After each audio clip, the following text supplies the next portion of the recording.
Clara Sutton's hands were still shaking when she pulled off her wedding ring and dropped it in the dust. Behind her, the church bells had stopped ringing. Ahead of her, nothing but open road, and a choice no woman in Dalton Creek had ever made before. Her father had sold her. The man waiting at the altar owned her now, at least that's what the law would say, come morning. But Clara wasn't going to wait for morning. If you want to know what happens when a desperate woman walks into the home of the most feared man in Wyoming territory, subscribe, now follow this story to the very end, and comment your city below. I want to see how far this tale travels. Nobody in Dalton Creek talked about Elijah Crane the way they talked about other men. They didn't swap stories about him over supper or argue about his character at the general store. They simply went quiet, a particular kind of quiet, the sort that falls over a room when someone mentions a thing that everyone agrees is better left alone. His property sat at the far edge of town, separated from the nearest neighbor by nearly 3 miles of dry brush and sun-cracked road. Folks said he preferred it that way. Folks said a lot of things about Elijah Crane.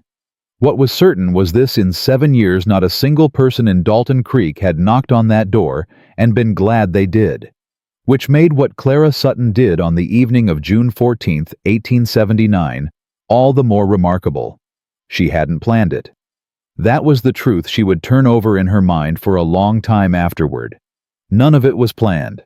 Not the running, not the heat, and certainly not the cabin. Boom. The argument with her father had begun that morning the way most things in the Sutton household began, quietly then, all at once. Douglas Sutton had set down his coffee cup with a particular kind of deliberateness that Clara had learned to dread over 25 years of living under his roof. It meant he had already decided something. It meant the conversation was not a conversation at all, but an announcement dressed up to look like one. "Wade Prescott expects you at the church by 4 o'clock, her father said. "The Reverend's been paid. The papers are signed." Clara had gone still. Wade Prescott was 47 years old. He owned the largest cattle operation in the territory and smiled at women the way a man smiles at land he's already purchased. She had spoken to him exactly 5 times in her life, and each time she had walked away feeling smaller than when she'd started. "The papers are signed," she repeated. "You'll want to fix your hair." Douglas picked his cup back up. He's particular about appearances. "You signed papers. For me. For your future, Clara." Her father's voice carried that familiar note of patience that wasn't patience at all. It was dismissal, wrapped in courtesy. "A woman alone has no future. Wade Prescott is offering you security, stability, a good name. His first wife died. Women die." Douglas didn't look up. "Doesn't mean he killed her." Clara's hands had curled into fists beneath the table. "And the rumors about how he treated her, about why she stopped coming to town those last 2 years. Rumors are for idle minds." Her father finally met her eyes, and what she saw there wasn't cruelty. That was the worst part. It was genuine belief. He truly thought he was doing right by her. "You're 25 years old, no prospects, no husband. I owe the Prescott family more money than this house is worth twice over. Wade offered to clear the debt. In exchange, he asked for you. He asked for me.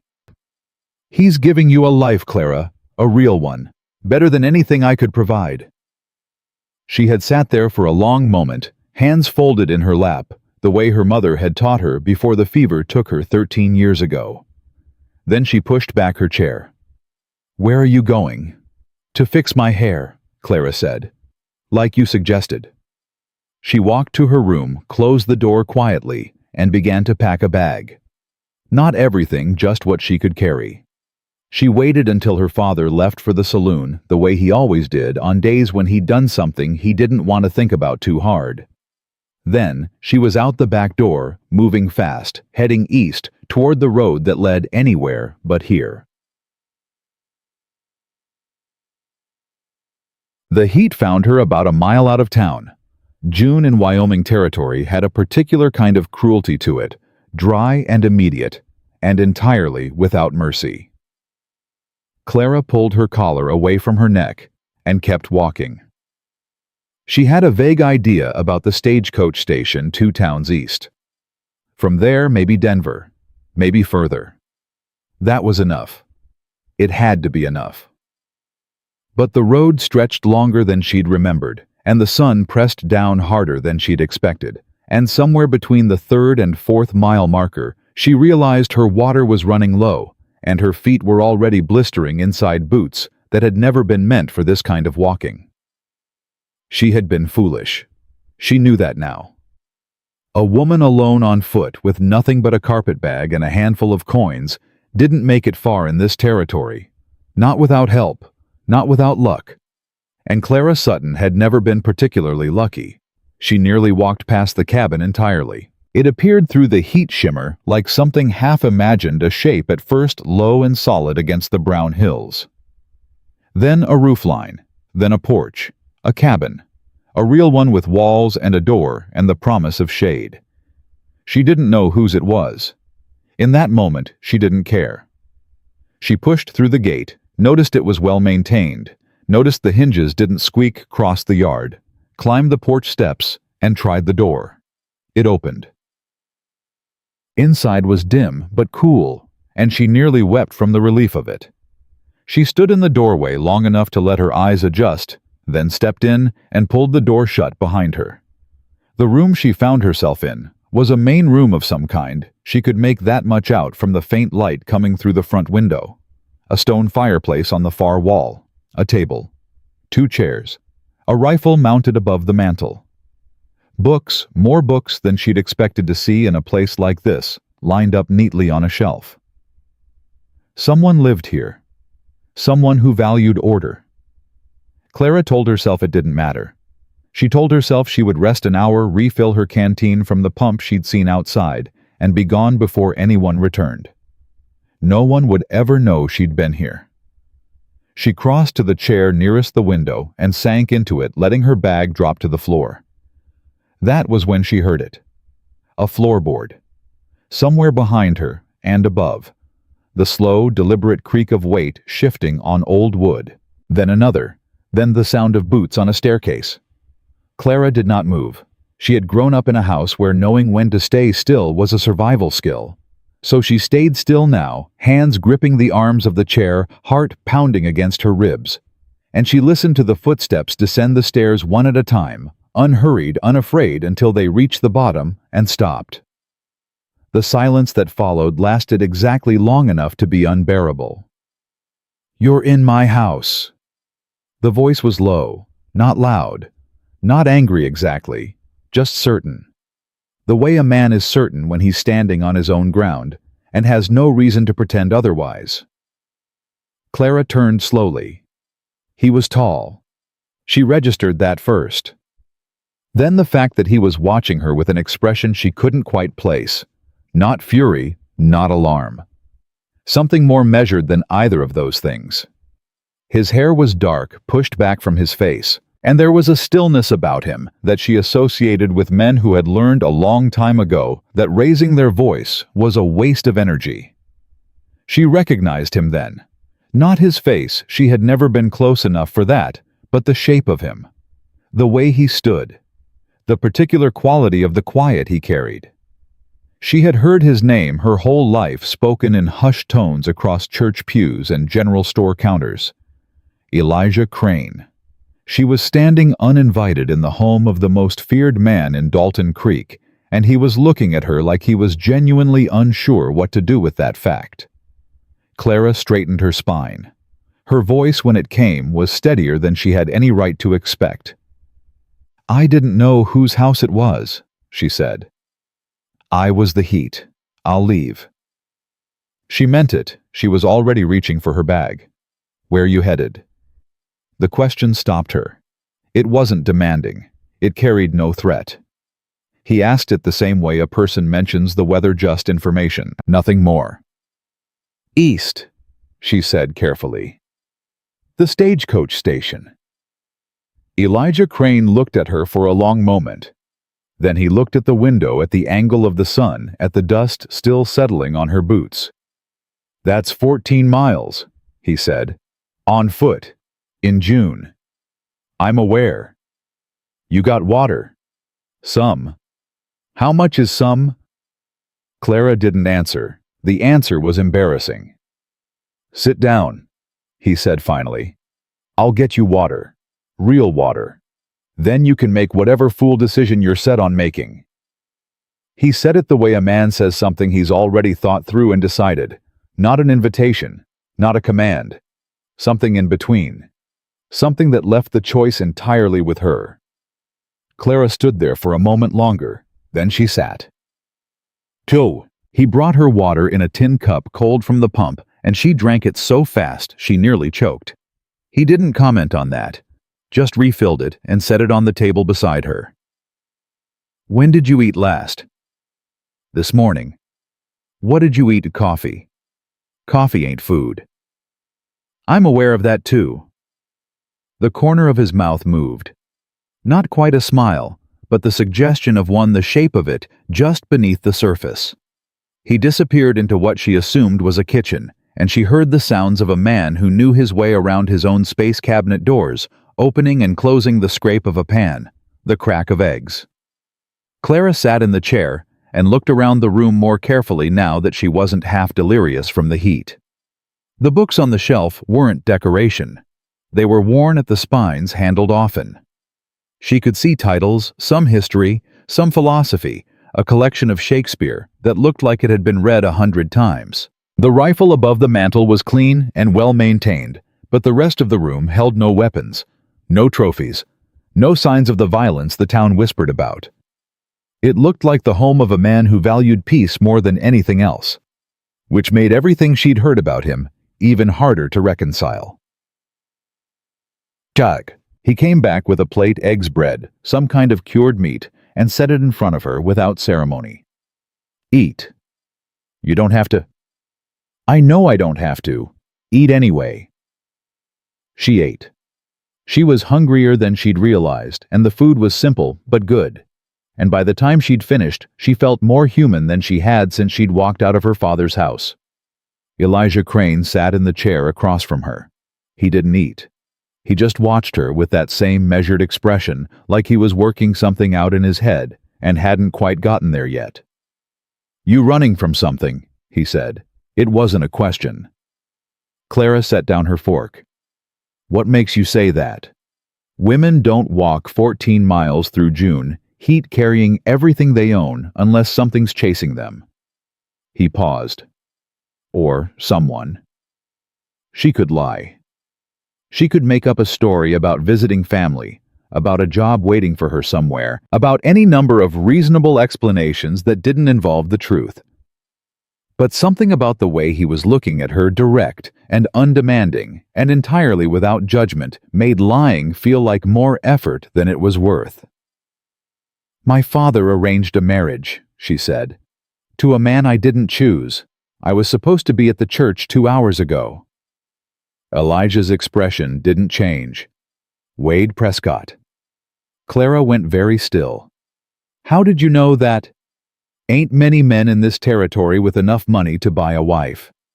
He said it plainly without disgust or surprise. Just fact. Prescott's been looking for a new one since his first wife died. Word travels. Then you know what kind of man he is. I know what kind of man folks say he is. Elijah met her eyes. I also know what folks say about me. Doesn't mean all of it's true. The words hung in the air between them. Clara looked at this man, the whole town feared this man. Mothers warned their daughters about this man who had made her eggs and given her water, and hadn't once raised his voice or stood too close, or made her feel like she was in danger. What do they say about you? She asked quietly. That I killed 3 men, Elijah said. That I'm dangerous. That any woman fool enough to come near me would regret it. Did you kill 3 men? A long pause. The kind that isn't evasion. Just thought. Yes. The word dropped into the silence like a stone into still water. Clara should have been afraid.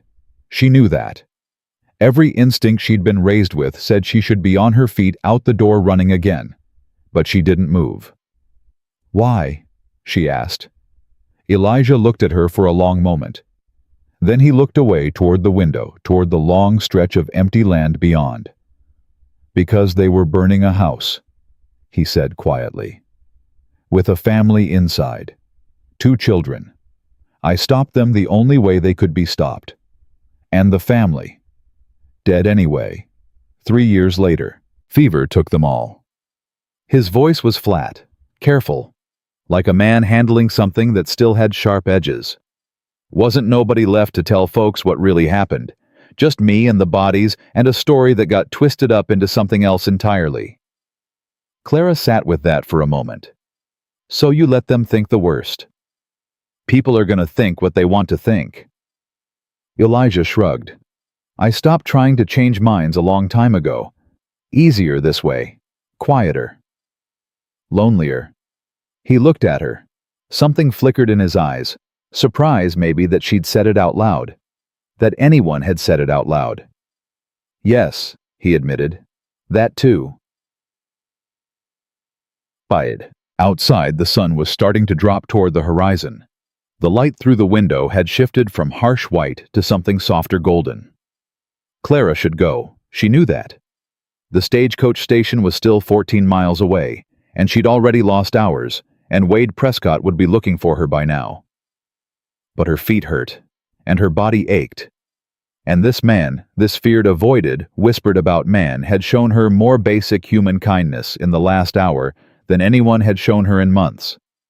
"The road east," she said. "Is it safe after dark?" "No." "Then I should leave now." "You should." Elijah didn't move to show her out. "But you won't make the station before nightfall, not on foot. And there are men between here and there who'd see a woman alone as an opportunity." Clara felt the weight of that settle over her. She'd known it somewhere in the back of her mind. She'd just been trying not to think about it. "So what do you suggest?" He was quiet for a moment. "There's a spare room upstairs," he said finally. "Door has a bolt on the inside." She looked at him. "I'm telling you that," he said, meeting her eyes, "so you know I ain't asking you to trust me. Just offering you a safe place to wait until morning. You can leave at first light. I'll pack you enough food and water to make the station." It was the most words he'd strung together since she'd arrived, and there was something in the plainness of them, the complete absence of performance, that made Clara feel unexpectedly steadied. "People will talk," she said. "People already talk," he replied. "About me anyway.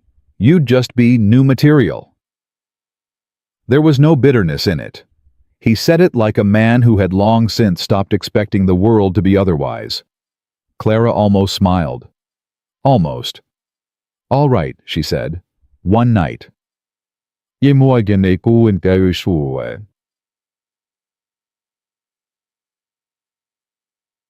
She didn't sleep right away.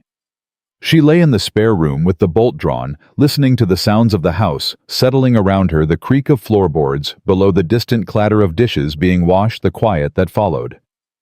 Through the window, stars were appearing one by one in a sky so vast it made her feel very small. She thought about choices. The ones made for you.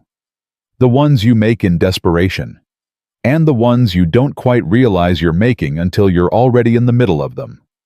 She thought about a man who had been called a monster for 7 years for doing something decent. Who had let the whole world believe the worst about him rather than argue with people who'd already made up their minds. And she thought about Wade Prescott out there somewhere in the dark, probably already organizing men to find her. A man who believed that anything he paid for belonged to him absolutely. She didn't know what tomorrow would bring. She didn't know if she'd make it to the stagecoach station, or what she'd do if she didn't, or whether her father would ever forgive her for walking away. But she knew one thing with absolute certainty. Whatever came next, she had chosen it herself. For the first time in 25 years, Clara Sutton had made a choice that belonged entirely to her. And whatever that choice cost her, it would be worth it. Sleep came eventually. It came easier than it had any right to. Clara woke to the smell of coffee and the sound of someone moving downstairs. For a moment, just a breath, she forgot where she was. Then memory caught up, and she was on her feet before she'd finished thinking it through. The bolt was still drawn. The door was still closed. Nothing had changed except the light pale morning gold pushing through the window. She had slept the whole night. In a stranger's house. In the home of the man everyone in Dalton Creek called a killer. And nothing had happened. Clara stood there for a moment, letting that truth settle. Then she unbolted the door and went downstairs. Elijah was in the kitchen, his back to her, pouring coffee into 2 tin cups with the unhurried ease of a man who had done this same thing alone every morning for a very long time. He didn't startle when she appeared in the doorway. Didn't turn around. "Sleep all right?" he asked. "Better than I expected." "Good." He picked up both cups and turned, held one out to her. "Road should be clear. Weather's holding." Clara crossed the kitchen and took the cup. Their fingers didn't touch. She noticed without meaning to that he'd been careful about that. They stood on opposite sides of the small kitchen drinking coffee that was stronger than anything she'd had in years. It felt like the right amount of distance for 2 strangers who'd spent the night under the same roof without meaning to. "I should go," Clara said finally. "You should." She waited for him to say something else. He didn't. "Thank you," she said, "for the food, the water, the room. Wasn't nothing. It was something to me." Elijah looked at her, then really looked at her, and something moved across his face that she couldn't quite read. Surprise, maybe. Or the ghost of something older than that. "You're welcome," he said quietly. Clara set down her cup. She picked up her bag from beside the chair where she'd left it. She walked to the door, and that was when the rider appeared. She saw him through the window first, a dark shape coming fast up the road, kicking up dust in a long trail behind him. Too fast for a social call, too deliberate for someone just passing through. "Elijah!" He was already beside her. He'd moved without making a sound, and now he stood at the window watching the rider approach with an expression that had gone very still. "You know him?" Clara asked. "Yeah." Elijah's voice was flat. "So do you." The rider came into focus. Broad shoulders, dark coat, a way of sitting his horse that said he owned everything he looked at. Wade Prescott. Clara's stomach dropped. "How did he find me?" "Doesn't matter how. He's here." Elijah hadn't moved from the window. "Question is what you want to do about it." "What I want to do." "It's your choice, Clara." He said her name for the first time, and something about the sound of it, quiet and careful, and entirely without assumption, made her breath catch. "You want to go out there and talk to him? I won't stop you. You want to stay inside? I won't make you. But you need to decide before he gets to that gate." Wade was close now, 50 yards, 40. Clara looked at Elijah, at the door, at the window where Wade Prescott was pulling his horse to a stop at the edge of the property. "I don't want to see him," she said. "Then you won't." Elijah moved toward the door. "Wait." Clara grabbed his arm. "What are you going to do? Have a conversation." "He's dangerous." "So am I." Elijah looked down at her hand on his arm, looked back at her face. "Stay inside. Don't come out unless I call for you." "Elijah." But he was already gone out the door and across the porch, moving with that same unhurried certainty that seemed to define everything he did. Clara moved to the window. She couldn't help it. She had to see. Wade had dismounted now. He stood at the gate with his hands at his sides and his chin tilted up, the posture of a man who expected the world to arrange itself around him. "Crane." Wade's voice carried across the yard. "I believe you have something of mine." "Don't believe I do." "The Sutton girl. She came this direction. Folks saw her on the road." "Lots of folks use that road. Doesn't mean they stopped here." Wade smiled. It was not a pleasant expression. "I'm not a patient man, Crane. I don't like games." "That's so. I paid good money for that woman. Her father signed papers. She belongs to me now, legal and proper." Clara felt her hands curl into fists, legal and proper, like she was livestock, like she was property to be transferred from one man to another without her consent ever entering into it. "Don't see how that's my concern," Elijah said. "It becomes your concern when you're harboring her." "Who says I'm harboring anyone?" Wade took a step forward, then another. He stopped just short of the gate, close enough now that Clara could see the cold calculation in his eyes. "I'm going to ask you one more time," Wade said softly. "Where is she?" Elijah didn't flinch, didn't step back. He stood his ground like a man who had been standing his ground against worse than Wade Prescott for a very long time. "And I'm going to tell you one more time," Elijah said. "I don't have anything that belongs to you. Now get off my property before I decide to stop being polite." A long pause, the kind that happens right before something breaks. Then Wade laughed. It was a quiet sound, almost friendly, and it made Clara's skin crawl. "You know what they say about Ukraine. You know what this town thinks you are. I know. And you think that protects you, that reputation of yours. I think," Elijah said slowly, "that you should ask yourself whether you want to find out how much of it's true." Another pause, longer this time. Wade looked at the cabin. His eyes moved across the windows, searching. Clara pulled back into the shadows, heart hammering. "This isn't over," Wade said finally. "It is for today." Wade turned and walked back to his horse, mounted up. Sat there for a moment, looking down at Elijah with an expression that promised nothing good. "I'll be back," he said. "And when I come back, I won't be alone. Looking forward to it." Wade wheeled his horse and rode away fast and hard, the dust swallowing him up until he was nothing but a dark shape on the horizon, then nothing at all. Elijah stayed where he was, watching, waiting. Clara counted her own heartbeats. 20, 30, 40. Then Elijah turned and walked back toward the house, and his face, when he came through the door, was the same careful blank it had been since she'd met him. "He's gone," he said. "He'll be back." "Yes." Clara sank into the nearest chair. Her legs felt weak. Her hands were shaking again the same way they'd been shaking when she'd pulled off that wedding ring and dropped it in the dust. "I should go," she said. "Right now, before he comes back with men." "You should." "Then why do I feel like that would be a mistake?"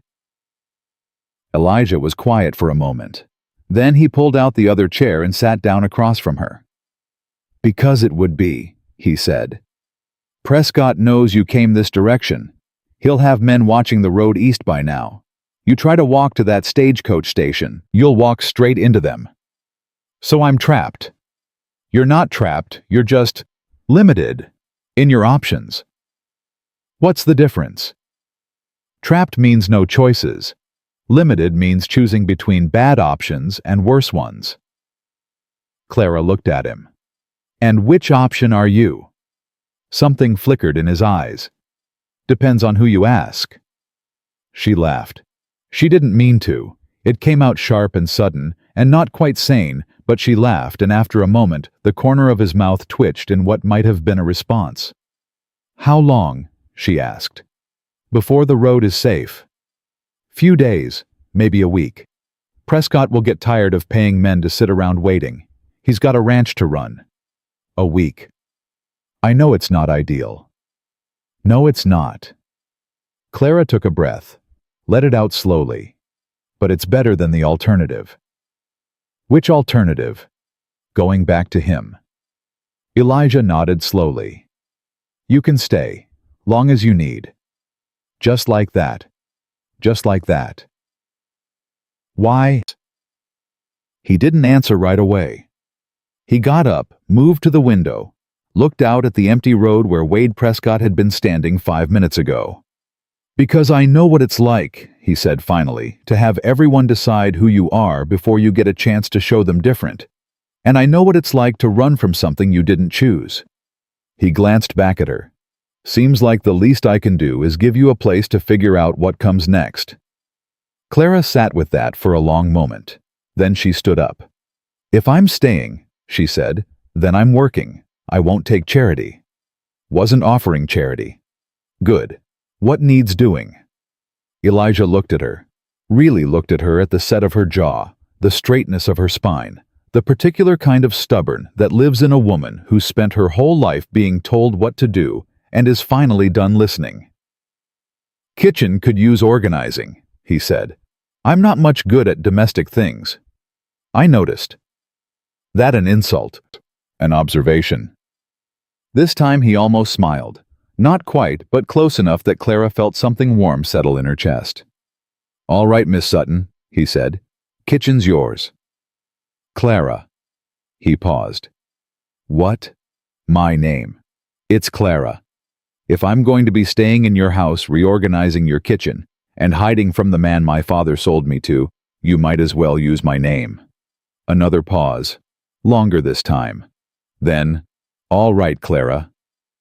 He said it differently this time. Softer. Like he was trying it out. Like he was deciding whether it fit in his mouth. "The fence in the east field needs mending," he said, and she could hear him finding his footing again, returning to practical things. "I'll be out there most of the day." "I'll be here when you get back." "You sure about that?" Clara met his eyes. "I'm sure." He held her gaze for a moment. Then he nodded, picked up his hat from the hook by the door, and left without another word. Clara stood in the empty kitchen and listened to the sound of his boots on the porch, then the yard, then nothing at all. She was alone. She was hiding in a dead man's house, at least that's what the world would say if they knew she was here. And somehow, impossibly, she felt safer than she had in years. She started with the cabinets.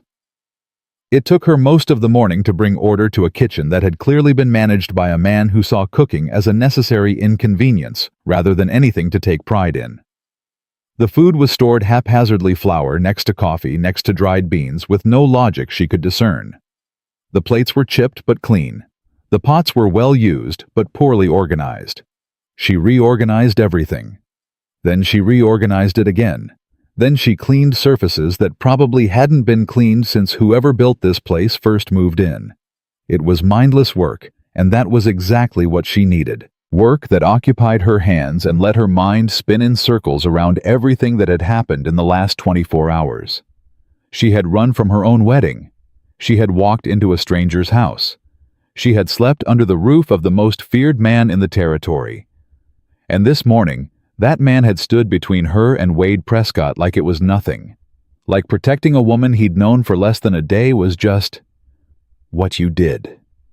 Clara couldn't remember the last time someone had stood between her and anything. She was elbow deep in soapy water when the knock came. Not at the front door, at the back. A soft, careful knock, the kind that says, "I don't want to startle you." Clara dried her hands on her skirt and went to the door. Opened it slowly, half expecting to find Wade Prescott's cruel smile on the other side. Instead, she found a woman. Old. Small. White hair pulled back from a face that looked like it had seen every hard thing this territory had to offer and decided to keep going anyway. "You must be the Sutton girl," the woman said. Clara blinked. How did you—" "Word travels fast in small places." The woman shifted the basket on her arm.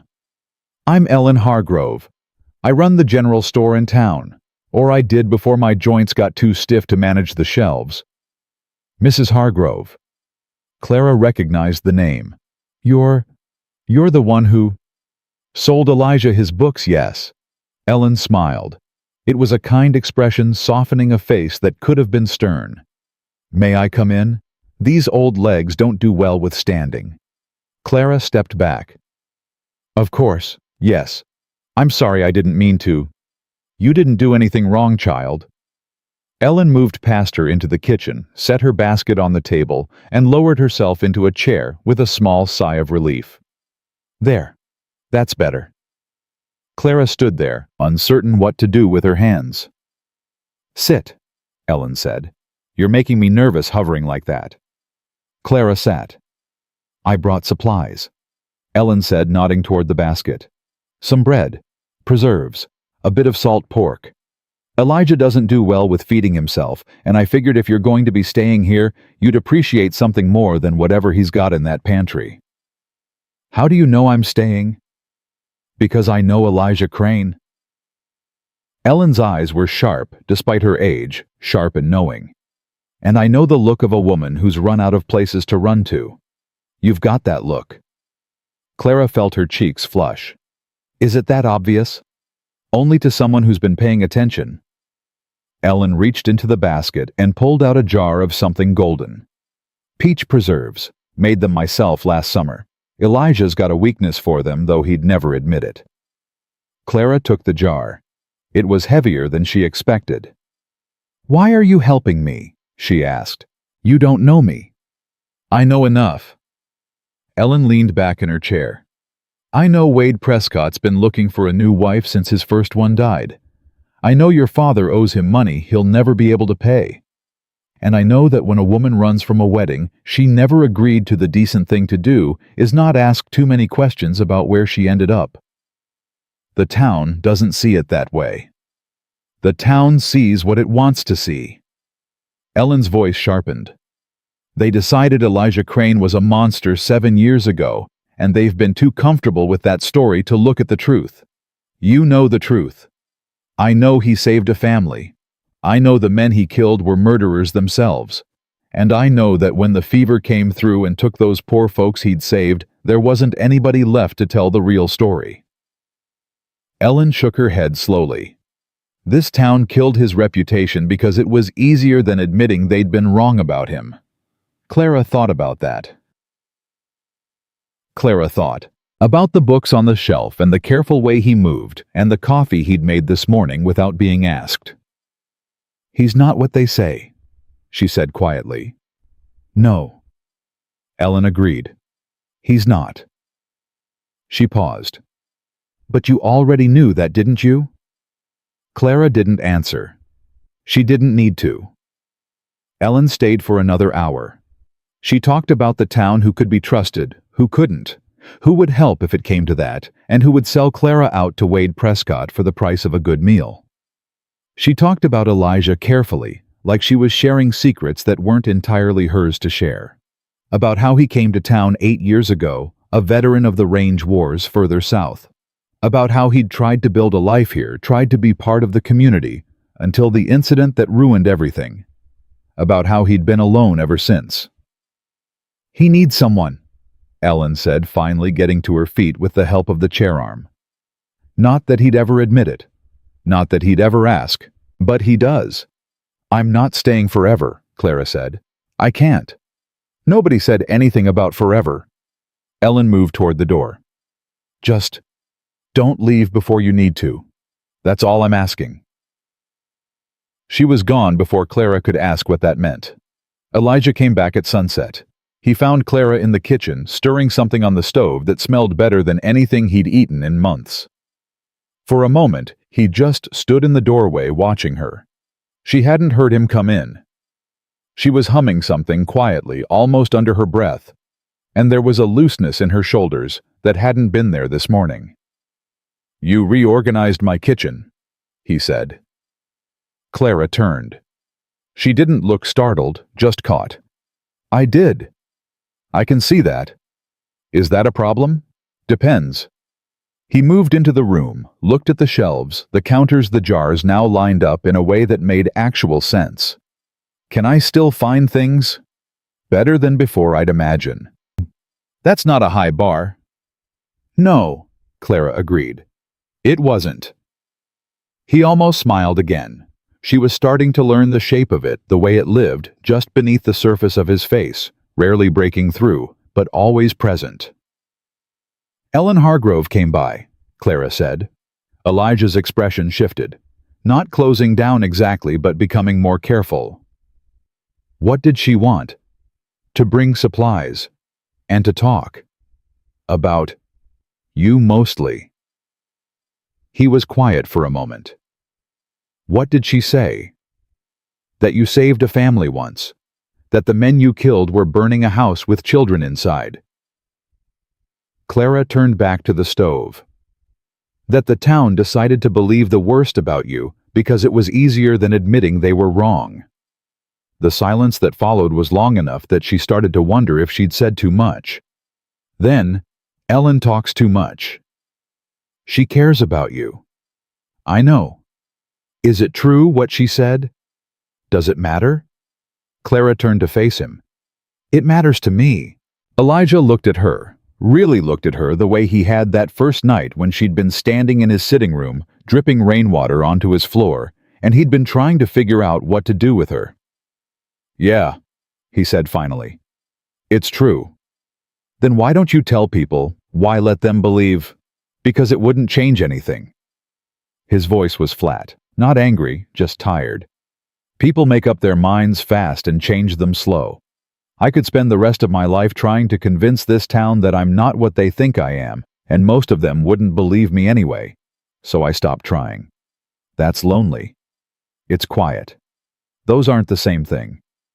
He was silent for a long moment. Then he moved to the table, pulled out a chair, and sat down. No, he admitted. They're not. Clara served the food. They ate in silence at first, the comfortable kind that happens when two people don't need to fill every moment with words. The stew was good. Simple, but good.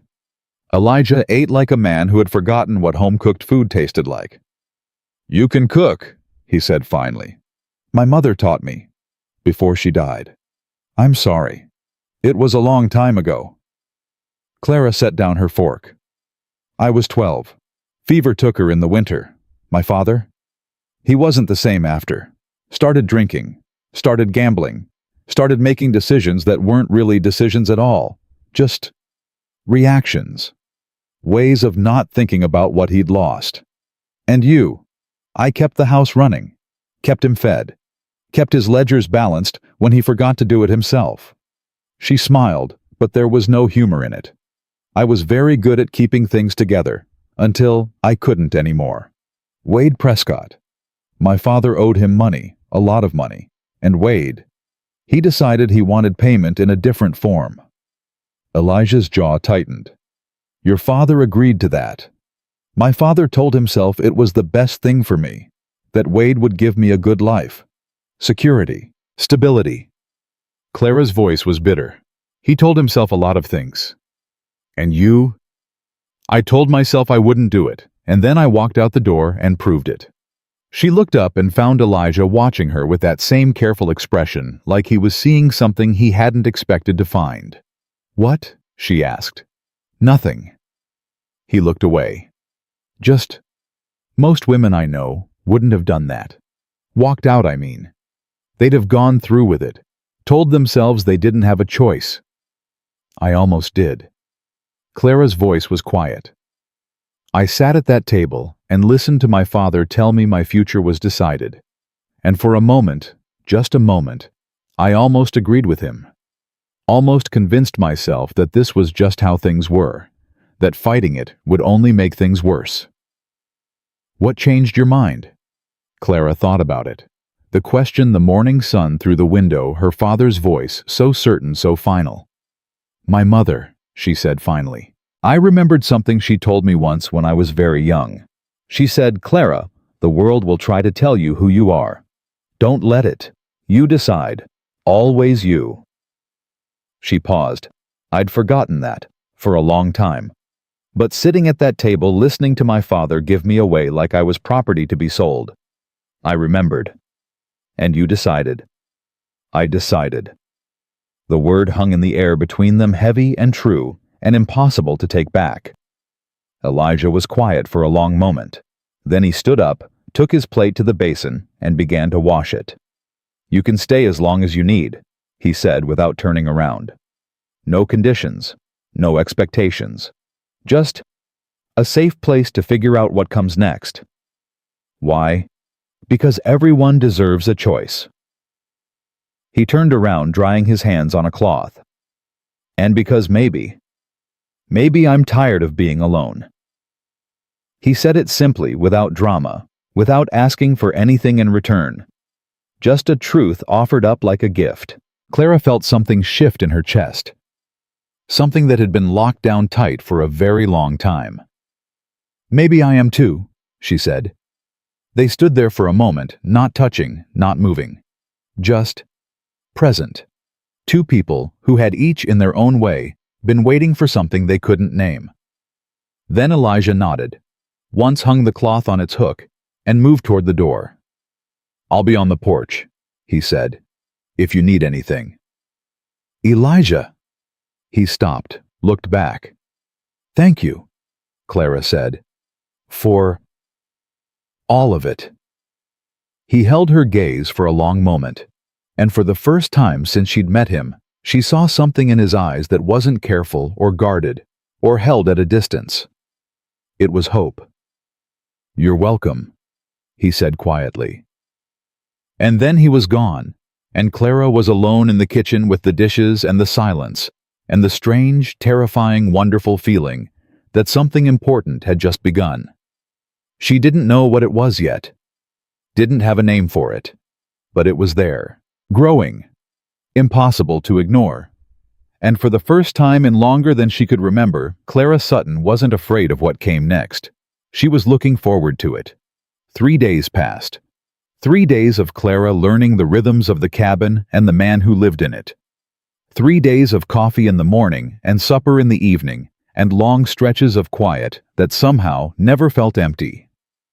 3 days of watching Elijah work the land and tend the horses and move through his solitary life like a man who had made peace with being alone, even if he hadn't made peace with wanting more. And 3 days of waiting for Wade Prescott to come back. Clara knew he would. Men like Wade didn't let go of things they considered theirs. They held on tighter. They squeezed until something broke. The question was what would break first. On the morning of the 4th day, Elijah came in from the barn earlier than usual. His face was set in that careful, blank expression Clara had learned to read as trouble. "Riders," he said. "Coming up the road. 6 of them." Clara's hands stilled over the bread she'd been kneading. "Wade, can't tell yet, but it ain't a social call." She wiped her hands on her apron, moved to the window, looked out at the dust cloud rising on the horizon, growing larger by the second. "I should go," she said. "Out the back, through the hills. If I leave now, you won't make it." Elijah was already reaching for the rifle above the mantel. "They'll have men watching the back trails. Prescott's not stupid." "Then what do we do?" He turned to face her. His eyes were steady, but there was something else there now, something fierce and protective that made her chest tighten. "We stand," he said. "Together. Elijah, I can't ask you to." "You're not asking." He checked the rifle, loaded it with movements that spoke of long practice. "I'm deciding." The riders were close now. Close enough that Clara could make out Wade Prescott at the front, flanked by 5 men who looked like they'd been chosen for size rather than intelligence. Wade pulled his horse to a stop at the gate. The same gate he'd stood at 4 days ago. But this time, he wasn't alone. And this time, he wasn't asking. "Crane." His voice carried across the yard like a whip crack. "Send her out. Now." Elijah stepped onto the porch. Clara stayed just inside the doorway, watching through the gap. "She's not yours to take," Elijah said. "The hell she isn't." Wade dismounted. His men stayed on their horses, hands resting on pistols. "Her father signed papers, legal and binding. She's my wife under the law. She never said I do. Never stood before a preacher. Never agreed to anything. That doesn't matter. It matters to her." Elijah's voice was flat, certain. "And it matters to me." Wade laughed. It was an ugly sound, the kind of laugh that has nothing to do with humor and everything to do with showing teeth. "You think I care what matters to you, Crane? You think anyone in this territory cares what the town killer thinks about marriage law?" "I think," Elijah said slowly, "that you should get back on your horse and ride away, while you still can." "Or what?" The silence that followed was the kind that comes right before a storm breaks. Clara could feel it pressing against her skin, heavy with potential violence. Then Wade smiled. "Boys," he said, not taking his eyes off Elijah. "Spread out. Search the property. Bring me the girl." The men began to dismount. Elijah raised his rifle. "First man who sets foot past that gate," he said, "doesn't walk away." Everyone froze. Wade's smile faltered. Just for a moment. Just long enough for Clara to see the uncertainty beneath it. "You'd really do that?" Wade asked. "Kill a man over a woman you just met?" "I'd kill a man who's trespassing on my property with intent to take someone against her will." Elijah's voice was ice. "The law would call that justified. You want to test it?" One of the men, the biggest one with a face like raw meat, stepped forward anyway. "Boss, he's bluffing. Ain't no way he—" The rifle cracked. The bullet hit the dirt an inch from the man's boot. He stumbled backward, nearly falling, scrambling to get behind his horse. "Next one goes higher," Elijah said. Care to find out how much higher? Nobody moved. Nobody spoke. The echo of the shot hung in the air like a warning written in smoke. Wade's face had gone red. The kind of red that happens when a man who's used to getting everything he wants suddenly realizes he might not get this. "You just made a very big mistake, Crane. Wouldn't be my first. This isn't over." "You keep saying that." Elijah didn't lower the rifle. "And yet here we are. Again. With you on that side of the gate and me on this side. Starting to see a pattern." Wade's jaw worked. Clara could see him calculating, weighing his options, counting his men, measuring the distance between them and the barrel of Elijah's rifle. Then he looked past Elijah, looked directly at Clara standing in the doorway. "You," Wade said. "You think he can protect you. You think this murderer is going to save you from me." Clara stepped forward, onto the porch, into the open. "Clara?" Elijah started. "No." Her voice was stronger than she expected, steadier. "Let me speak." She walked to the edge of the porch, stood beside Elijah, looked Wade Prescott in the eye. "I'm not your property," she said. "I never was. A piece of paper my father signed while drunk and desperate doesn't make me your wife. It doesn't make me anything to you. The law says different. Then the law is wrong." Clara's hands were shaking, but her voice wasn't. "I didn't choose you. I will never choose you. And no amount of riders or threats or legal papers is going to change that." Wade's expression shifted, something cold moving behind his eyes. "Your father owes me money," he said softly. "A lot of money. You think walking away from me is free. You think there aren't consequences. Then take it from him. Take his house. Take everything he owns. I don't care." Clara's voice cracked, but she kept going. "But you cannot have me. I am not for sale." The silence that followed was absolute. Wade looked at her. Really looked at her the way a man looks at something he can't quite figure out. Something that doesn't fit into the shape he'd already carved for it in his mind. Then his face went hard. "Burn it," he said. Clara's blood went cold. "What? You heard me." Wade was looking at his men now, but his words were for her. "Burn the barn. Burn the stables. Burn every piece of this property to the ground." He turned back to Clara. "You want to stay here so bad? Let's see how long you last with nothing left." "Wade, no."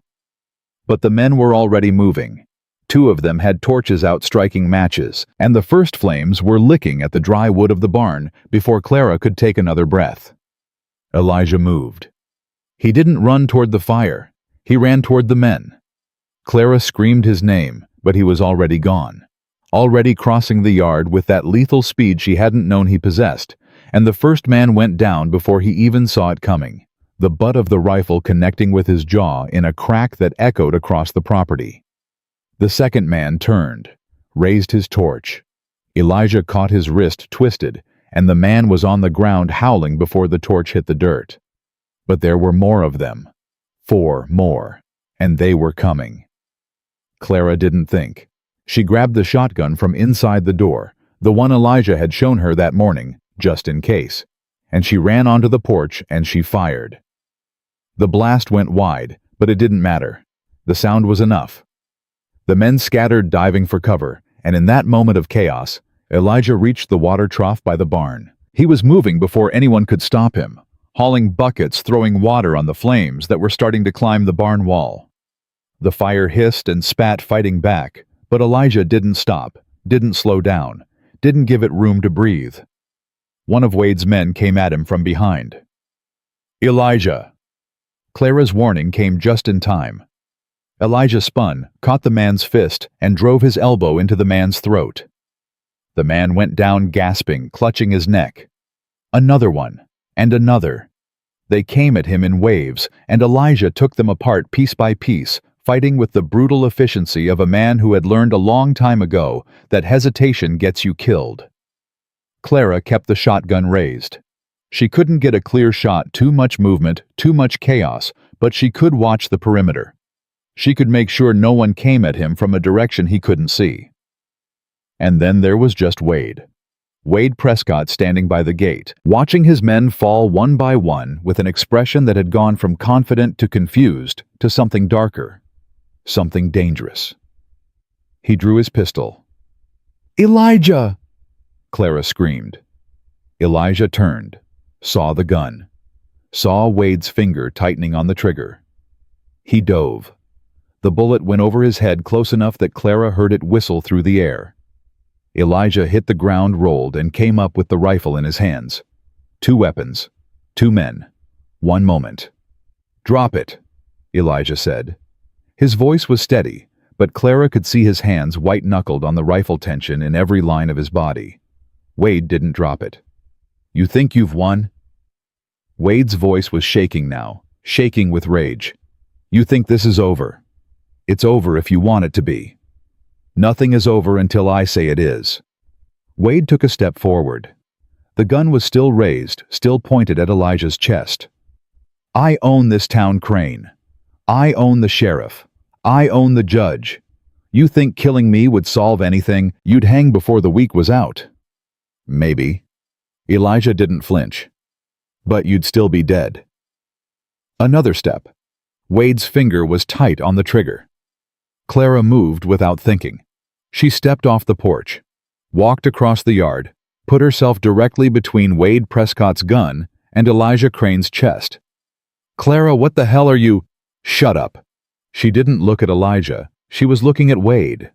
Only Wade. "You want to shoot someone? Shoot me." Wade's gun wavered. "Get out of the way." "No." "I said get out of the way." And I said no. Clara's heart was pounding so hard she could hear it in her ears, but her voice was calm, terrifyingly calm. "You want me so bad. Here I am. Take your shot. But you should know something first." Wade's jaw tightened. "What?" "If you kill me, you get nothing. No wife, no revenge. Nothing but a murder charge even your bought judge can't dismiss." Clara took another step forward, closer to the barrel, closer to the man holding it. "And if you kill him, same thing, because I will spend every breath I have left making sure everyone knows what you did here today. Every newspaper from here to Denver, every church, every courthouse. I will destroy you." Wade's hand was shaking now, really shaking. "You wouldn't." "Try me."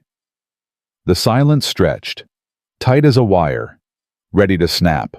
And then slowly, painfully, Wade lowered his gun. "This isn't over," he said. His voice was hoarse, broken. "You hear me? This is not over." "Yes," Clara said quietly. "It is." Wade looked at her, looked at Elijah behind her, looked at his men scattered across the yard, groaning and bleeding and beaten. Then he turned. He walked back to his horse, mounted up, looked down at them one more time. "You've made an enemy today," he said. "Both of you, and I have a long memory." "So do I," Elijah said. Wade rode away. His men, the ones who could still walk, followed. Clara watched them go. Watched the dust swallow them up. Watched until there was nothing left but empty road and silence. Then her legs gave out. Elijah caught her before she hit the ground. His arms were around her, holding her up, holding her together. "I've got you," he said. "I've got you. I thought he was going to kill you." "He might have, if you hadn't." Elijah stopped. His voice was rough. "That was the bravest thing I've ever seen anyone do." It was stupid. It was both. He pulled back just enough to look at her face. "Why did you do that? Put yourself between us." Clara looked up at him. At this man who had taken her in without asking for anything. Who had stood against Wade Prescott for her. Who had fought 6 men to protect a woman he'd known for less than a week. "Because you matter," she said simply. "Because you matter to me." Elijah's expression cracked. Just for a moment. Just long enough for her to see what was underneath all the loneliness, all the want, all the hope he'd been holding at arm's length for 7 years. Then he kissed her. It wasn't gentle. It wasn't careful. It was the kind of kiss that happens when 2 people stop pretending they don't feel what they feel, desperate and fierce, and full of everything they hadn't known how to say.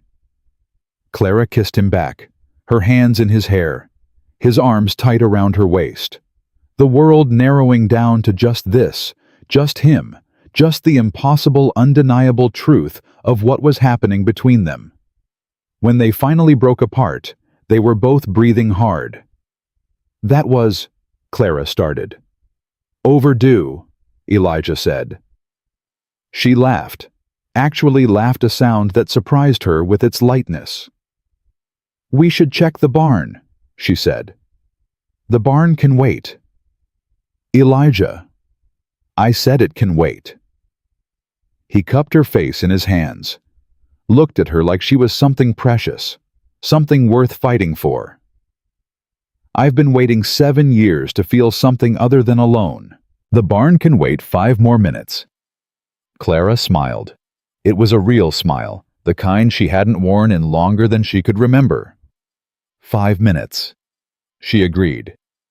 They stood there in the yard, holding each other, while the afternoon sun beat down, and the dust settled, and something new, something fragile and terrifying and wonderful, took root between them.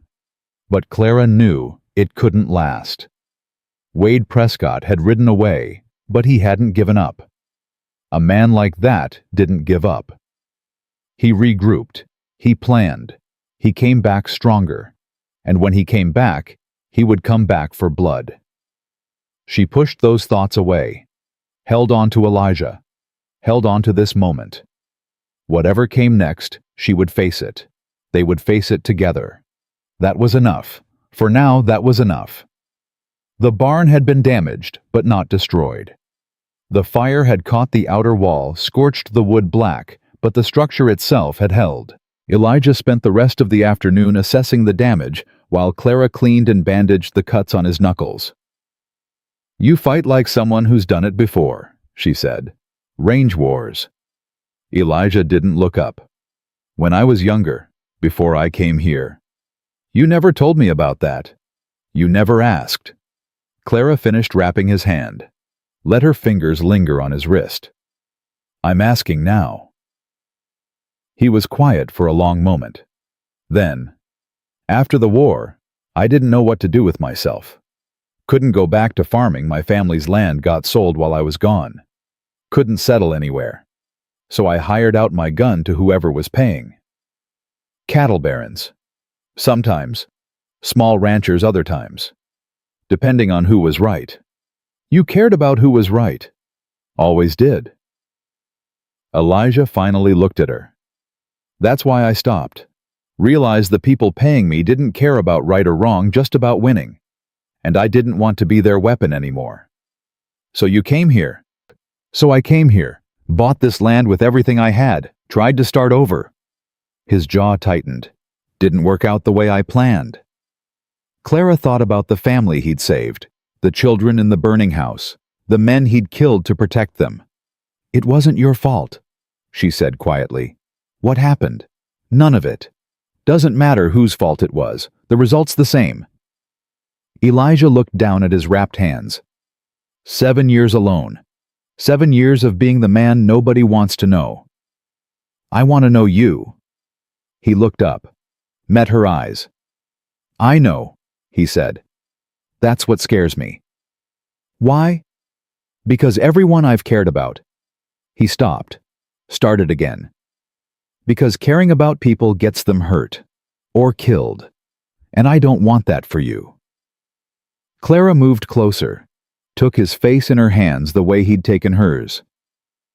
"I'm not afraid," she said. "You should be. Maybe, but I'm not." She kissed him soft this time, gentle. "I spent 25 years being afraid. Afraid of my father, afraid of disappointing him, afraid of what would happen if I ever stepped out of line." She pulled back. "And then I walked out into the heat and ended up here, with you. And for the first time in my life, I'm not afraid of what comes next." Elijah's hands came up to cover hers. His grip was tight, almost desperate. "Clara, I'm not asking you to promise me anything," she said. "I'm not asking for forever. I'm just asking for now. For today. For whatever this is. What if this gets you killed? Then at least I'll have lived first." He stared at her for a long moment. And then slowly, like a man letting go of something he'd been carrying for far too long, he smiled. A real smile. Crooked and uncertain and beautiful. "You're impossible," he said. "So I've been told. And stubborn. Also true. And the bravest woman I've ever met." Clara felt her cheeks flush. "That might be an exaggeration." "It's not." Elijah pulled her closer. "You stood in front of a loaded gun for me. Nobody's ever done that before. Nobody's ever been worth it before." The words hung between them, heavy with meaning. Neither of them was quite ready to examine. Then Elijah kissed her again, and everything else fell away. They didn't hear the rider approaching until it was too late. The knock came sharp and sudden, 3 quick raps on the front door that made them both jump apart like teenagers caught by a schoolmarm. Elijah reached for his rifle. Clara reached for the shotgun. "Who's there?" Elijah called. A voice answered, familiar, tired, broken. "It's Douglas Sutton. I need to speak to my daughter." Clara's blood went cold. Her father. Here. Now. She looked at Elijah. He looked at her. "Your choice," he said quietly. "Always your choice." Clara took a breath. Then she walked to the door and opened it. Her father stood on the porch, hat in his hands, looking smaller than she remembered. Older, like the past 4 days had aged him 10 years. "Clara," his voice cracked on her name. "I came to. I needed to." "What do you want, father?" He flinched at the coldness in her voice, but he didn't back down. "To apologize," he said. "To tell you I was wrong. And to warn you." "Warn me." Douglas Sutton looked past her into the cabin where Elijah stood with his rifle ready. Then he looked back at his daughter. "Wade Prescott is gathering men," he said. "Not 6 this time, 30, maybe more." His voice was shaking. "He's planning to come back tomorrow, at dawn, and he's not planning to leave anyone alive." Clara stared at her father. The words hung in the air between them. 30 men. Dawn, nobody alive. And for a moment, she couldn't breathe. "How do you know this?" Elijah's voice cut through the silence. He hadn't lowered his rifle. Douglas Sutton looked at him with the hollow eyes of a man who had finally seen the consequences of his choices. "Because I was there when he planned it," Douglas said. "He called me to his office this afternoon. Wanted me to know what was going to happen to my daughter. Wanted me to watch her die, knowing it was my fault. And you came here instead." "I came here because—" Douglas's voice broke. He looked at Clara.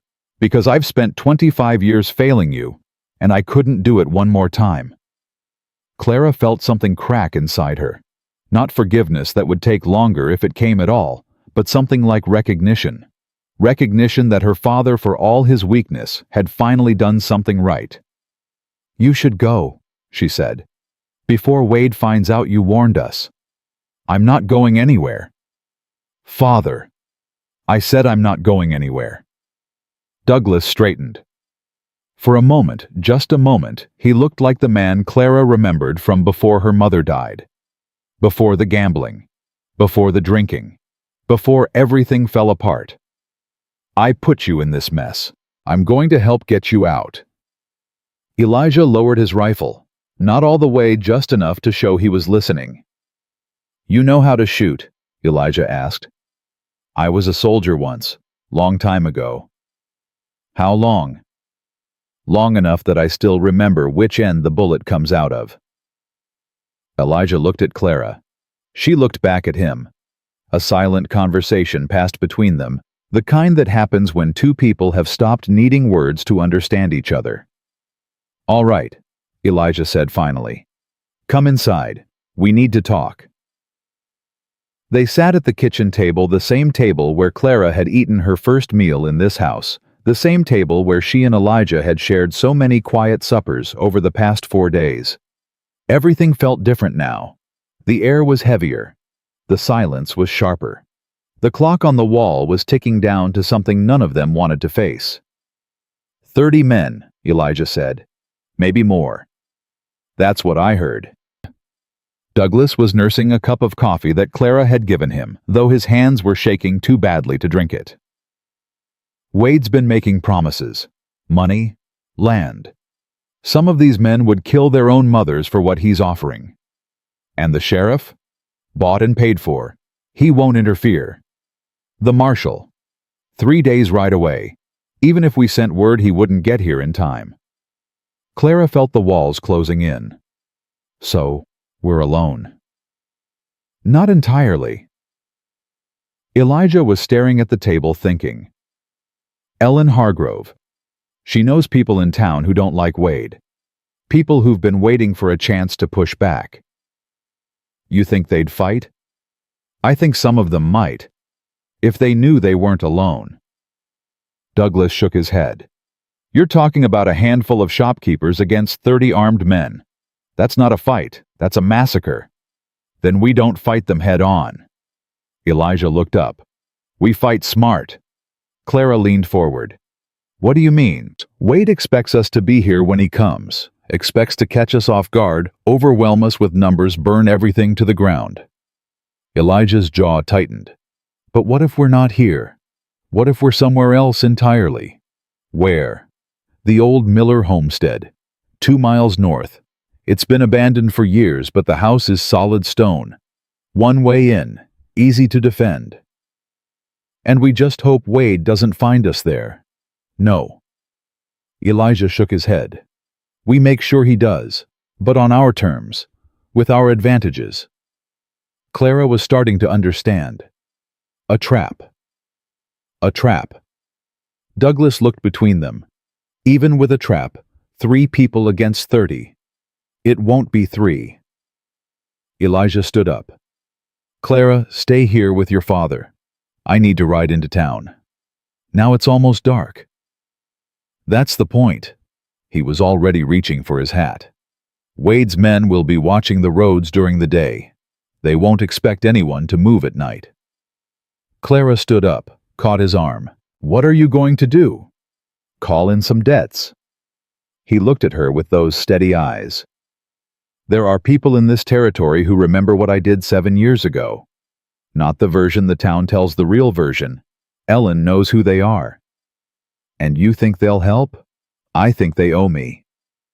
His voice was quiet. And I think it's time to collect. He kissed her, brief, fierce, full of everything he didn't have time to say. Lock the door behind me, he said. Don't open it for anyone except me or Ellen. Then he was gone.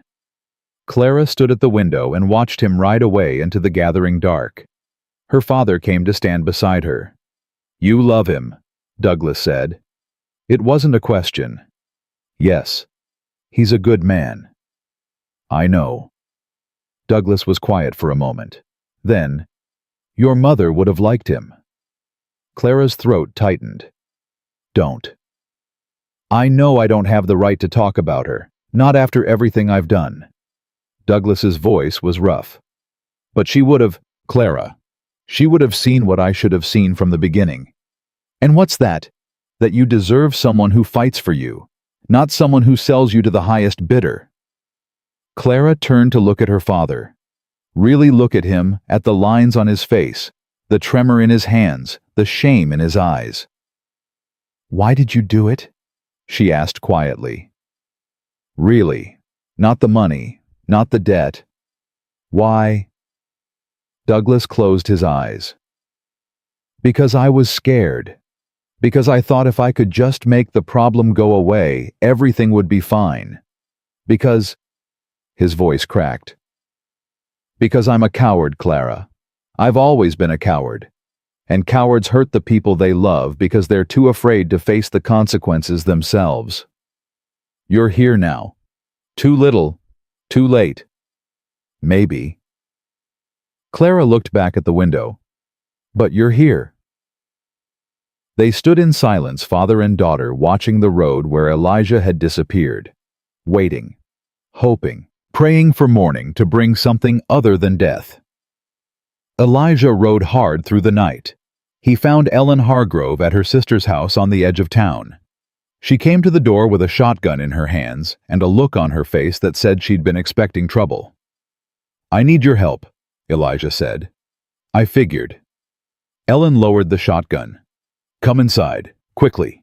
Wade's got men watching the streets." The next 3 hours were a blur of quiet conversations and careful planning.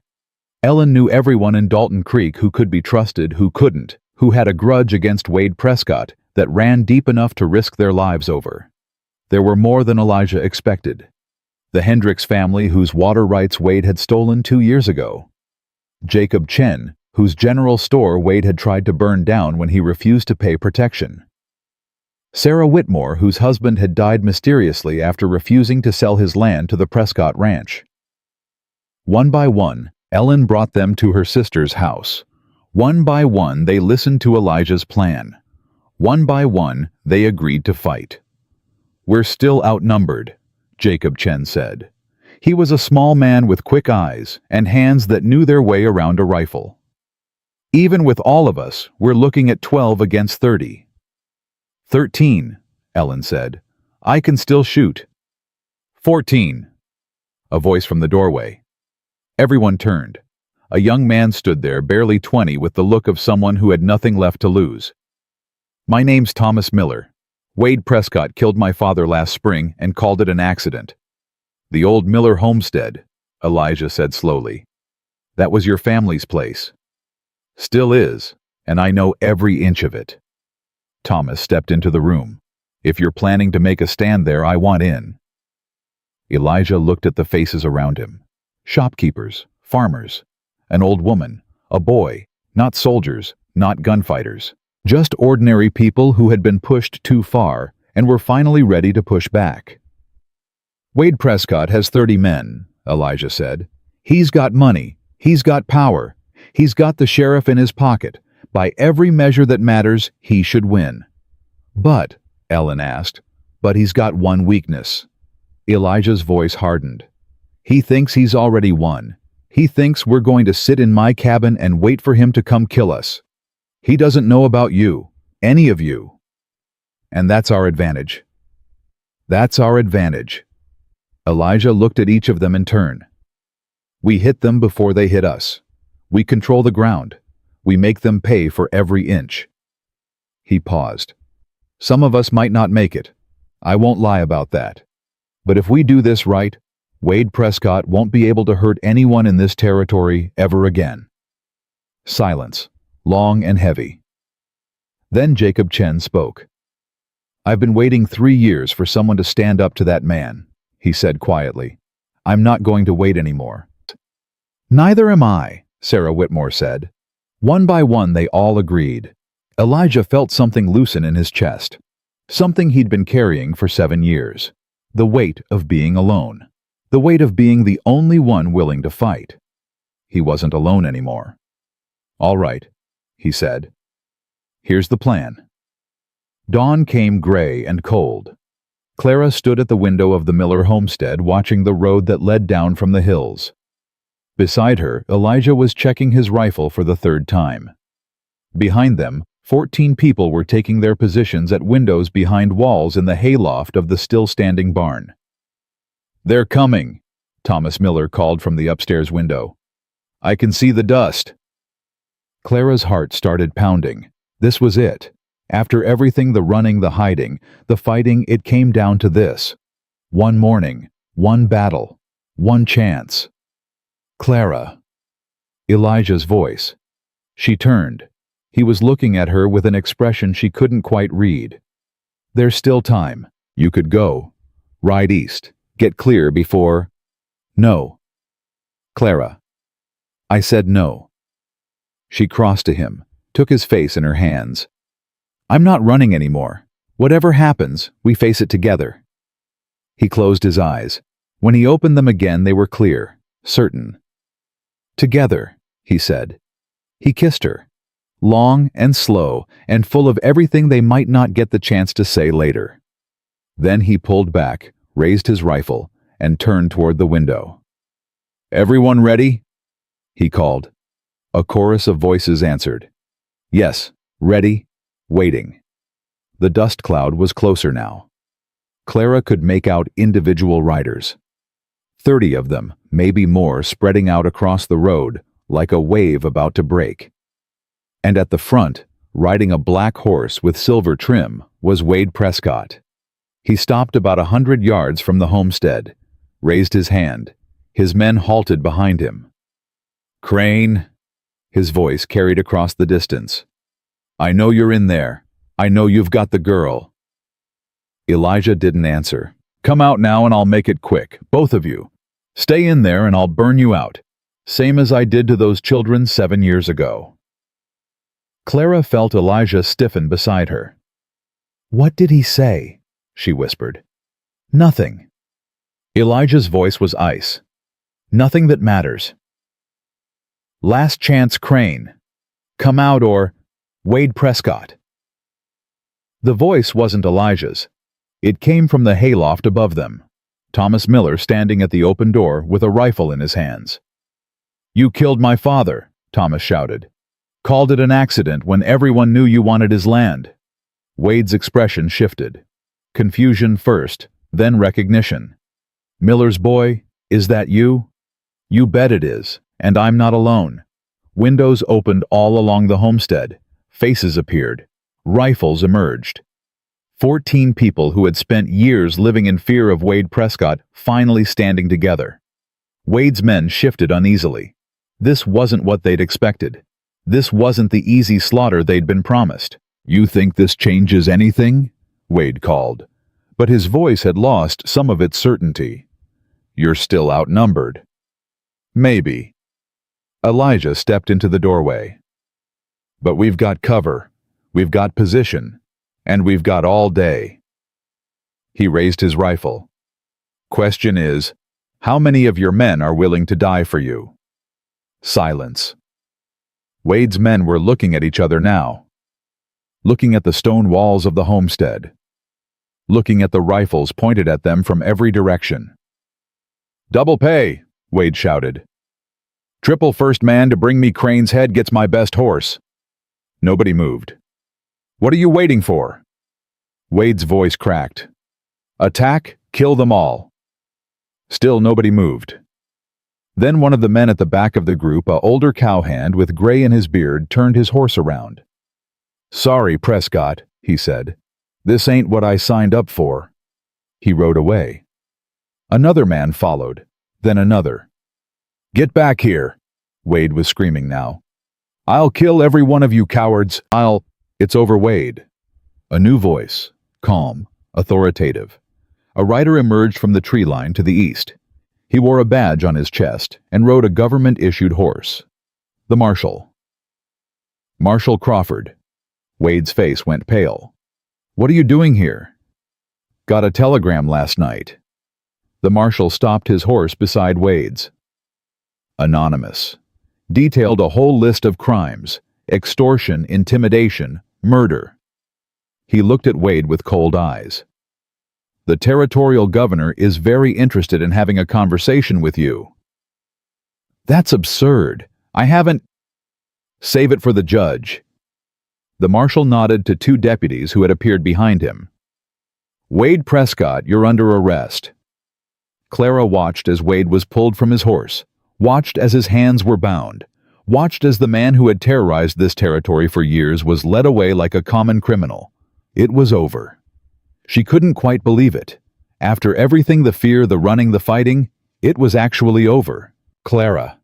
She turned. Elijah was standing behind her, rifle lowered, looking at her with an expression that made her heart stutter. "We won," she said. It came out like a question. "We won." I can't." He caught her as her legs gave out, held her close, let her shake against his chest as the weight of the past week finally crashed down on her.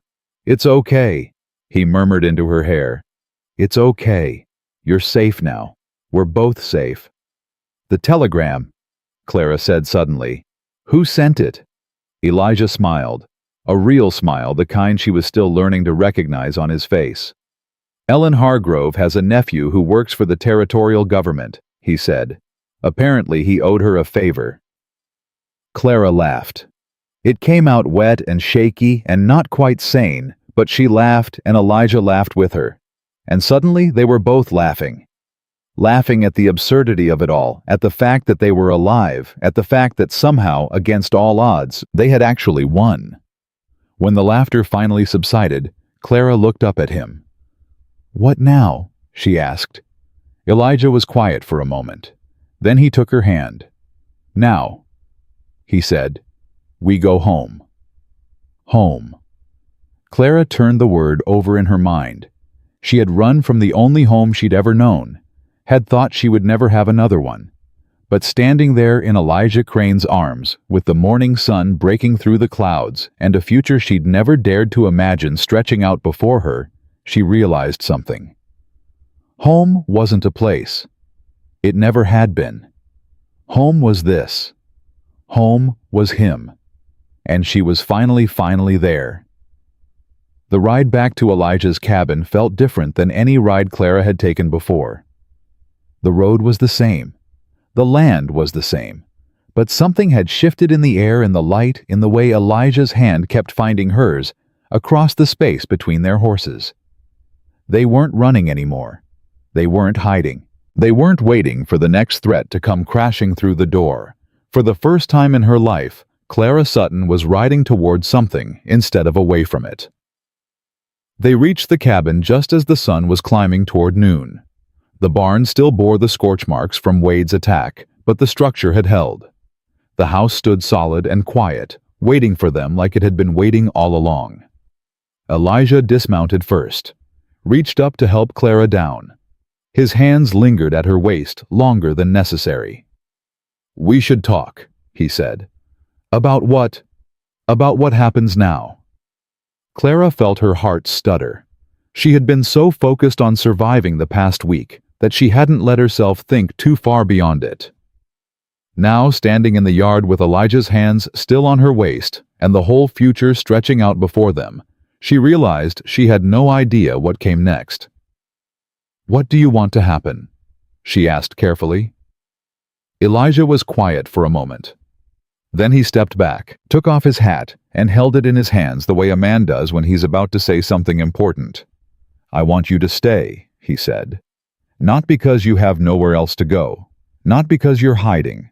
Not because of any of the reasons you came here in the first place." He met her eyes. "I want you to stay because I love you. Because I can't imagine this place without you in it. Because you're the first person in 7 years who's made me feel like maybe I'm not the monster everyone says I am." Clara's breath caught. "Elijah, I know it's fast. I know we've only known each other a week. I know there are 100 reasons why this is crazy." He stepped closer. "But I also know that I've spent 7 years alone in this house and I don't want to spend another day of my life that way. Not when you're standing right here." Clara looked at him. At this man who had taken her in without asking for anything. Who had stood against Wade Prescott for her. who had rallied a whole town to fight for a woman he'd known for less than a week. "You love me," she said slowly. "Yes." "You want me to stay?" "Yes." "Forever." A pause. Then quietly, "If you'll have me."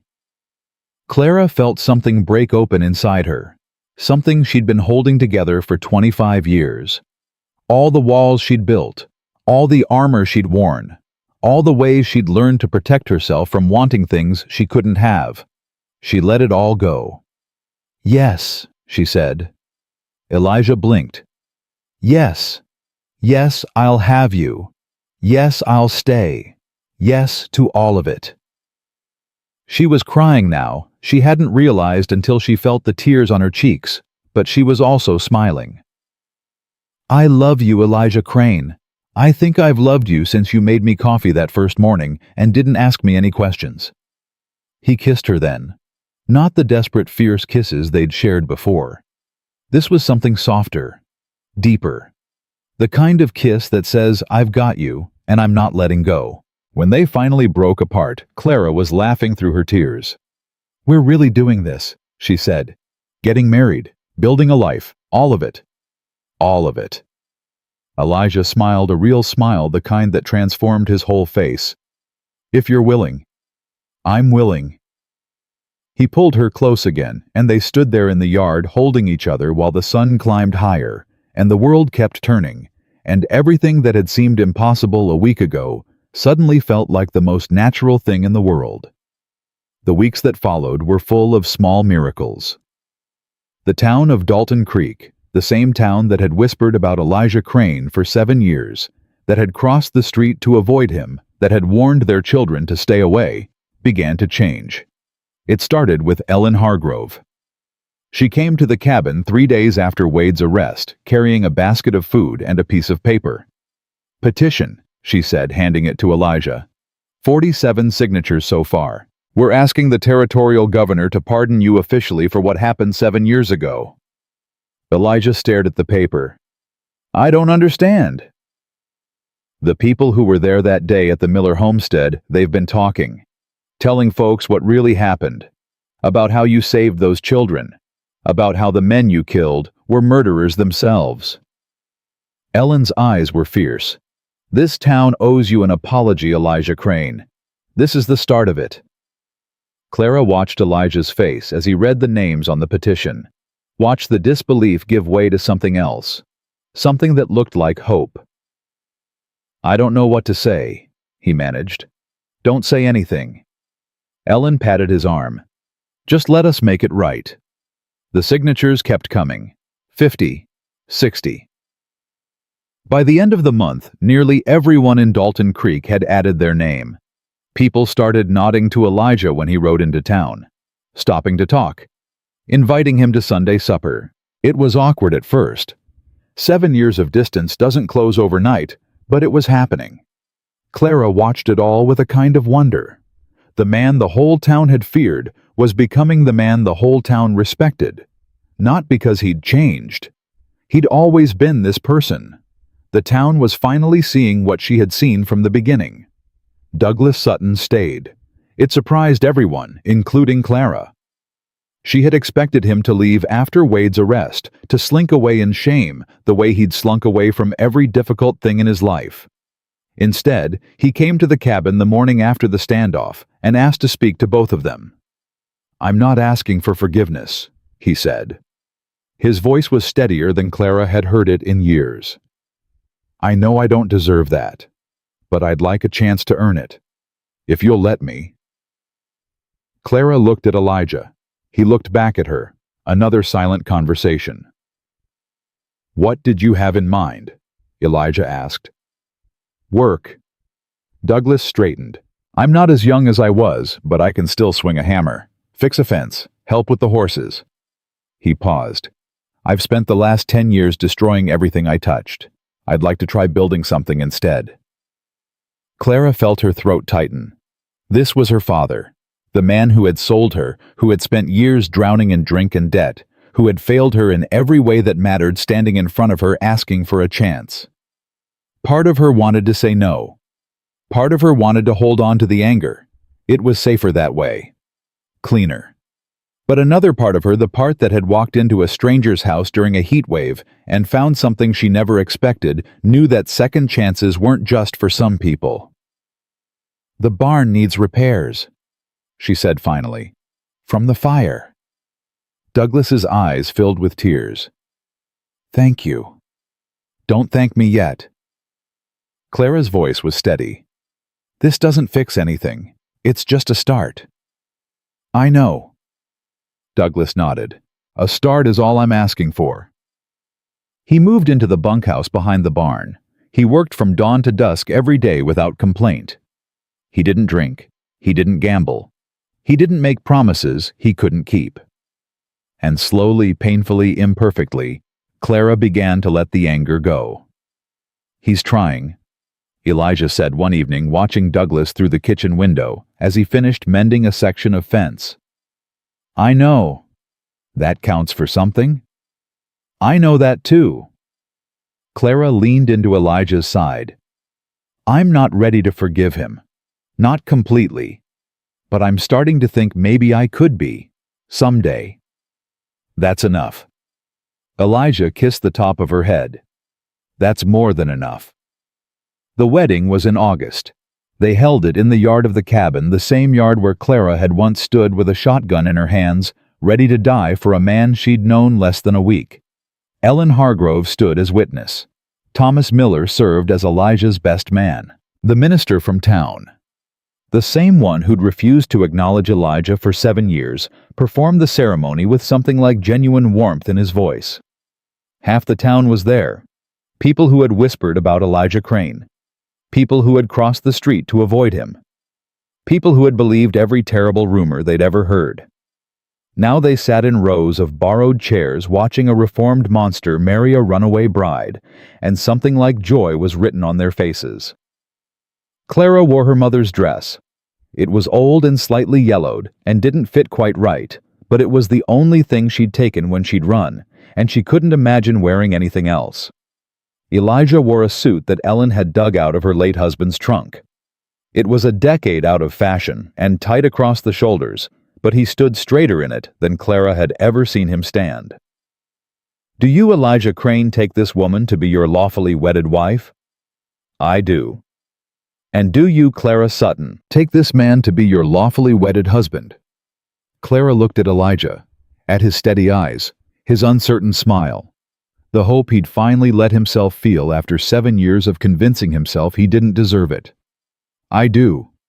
Then by the power vested in me by the territory of Wyoming, I now pronounce you husband and wife." Elijah kissed her. The crowd cheered. And somewhere in the back row, Douglas Sutton wiped his eyes and smiled. That night, after the guests had gone and the lanterns had been put out, Clara and Elijah sat on the porch of their cabin. Their cabin. The word still felt new, still felt impossible. "Mrs. Crane," Elijah said, testing it out, "that's going to take some getting used to. For both of us." Clara leaned her head against his shoulder. "It's strange. A month ago I was packing a bag to run away from a wedding. Now I've just finished one." "Any regrets?" "Not a single one." She looked up at him. "You?" "Only that I wasted so many years alone." His arm tightened around her. "But I suppose that's done now." "It's done." They sat in silence for a while, watching the stars come out one by one. The same stars Clara had watched on her first night here, lying in the spare room with the bolt drawn, wondering what she'd gotten herself into.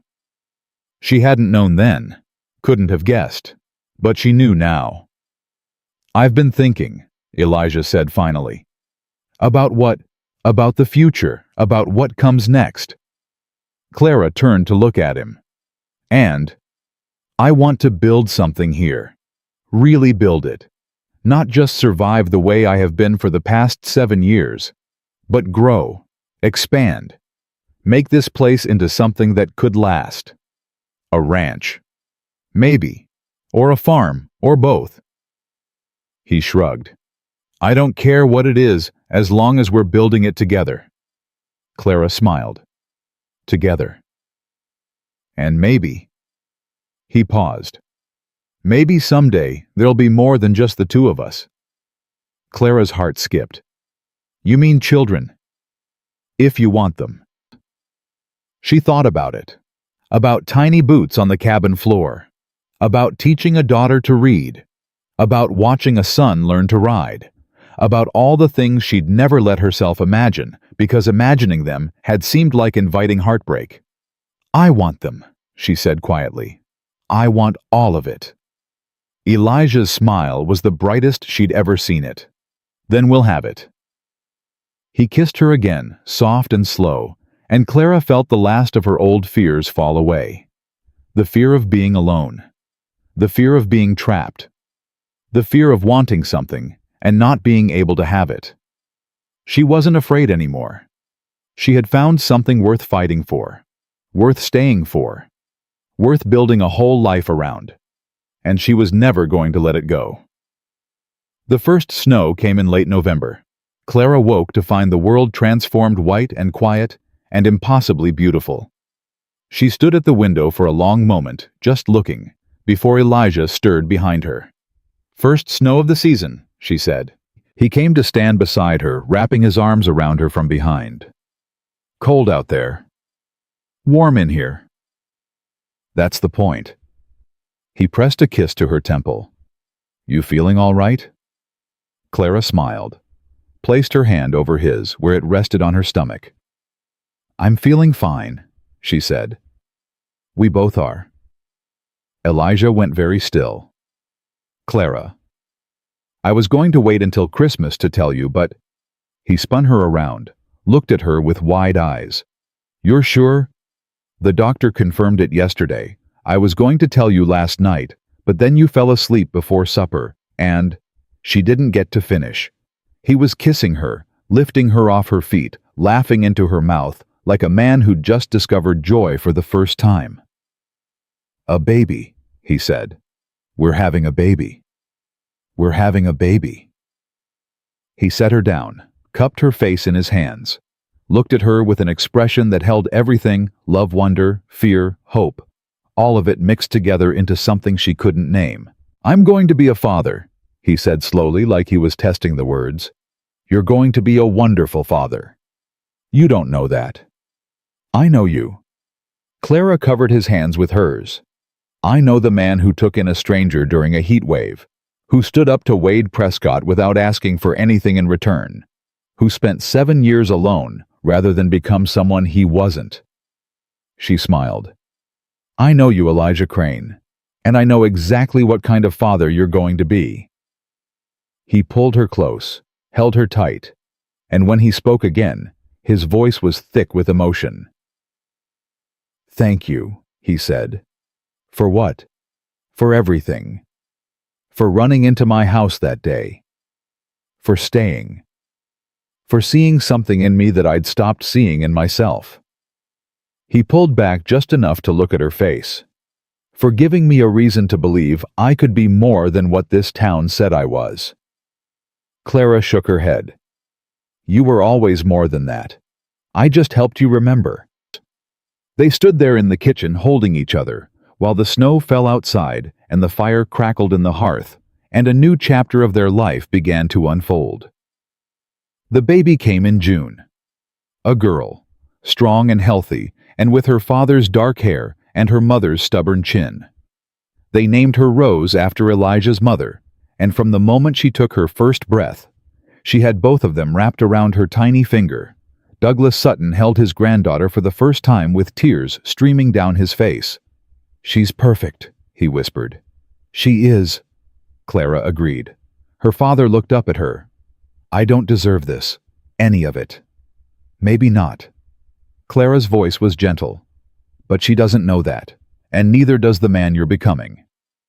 It wasn't forgiveness, not quite, but it was close.